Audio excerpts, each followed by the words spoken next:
Just because the resurrection is over doesn't mean we can't perform a few more miracles. Most people would just toss the leftover bone from your ham. Don't be a savage.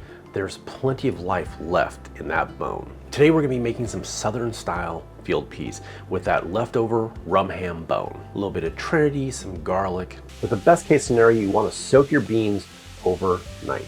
First things first, you're gonna need a good sized pot, about 4 quarts. A Dutch oven is perfect for this. So let's get that on the stove on a high heat. In your pan, we're gonna hit it with about 2 tablespoons of oil. We're gonna drop in 1 green bell pepper chopped, 1 large yellow onion chopped, 3 stalks of celery chopped.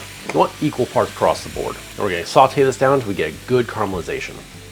Right now that we've started to build some beautiful color, I'm gonna add in 4 cloves of minced garlic and 2 sprigs of thyme that we cleaned up.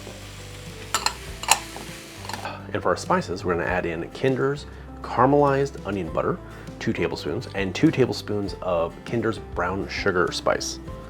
We're just gonna saute this down for another minute or 2, just until you can really start smelling the garlic.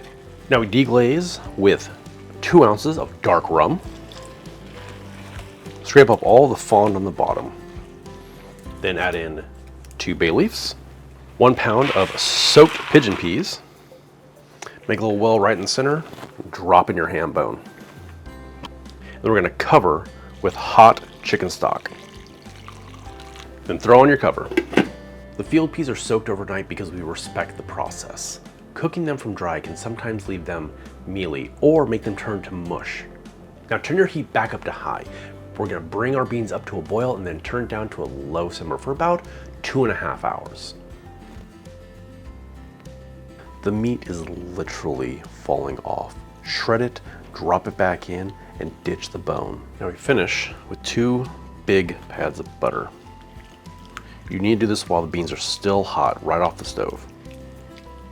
This is gonna add a whole nother layer of richness, and it's gonna help thicken the sauce. And a little splash of apple cider vinegar. I'm using Bragg's. Use 1 ounce.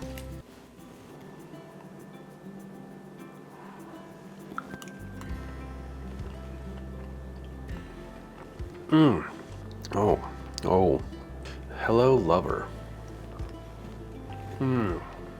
It's sweet, it's smoky, it's meaty, all from that rum ham. These beautiful earthy field peas. The slight hint of acid from that vinegar. It is almost criminal how good these are. That butter mixed in just gives it this velvety texture that coats your entire mouth. Now if you missed my glorious rum ham video, click right there. And until next time, eat well and do not overcomplicate it. I'm Ron the Cook.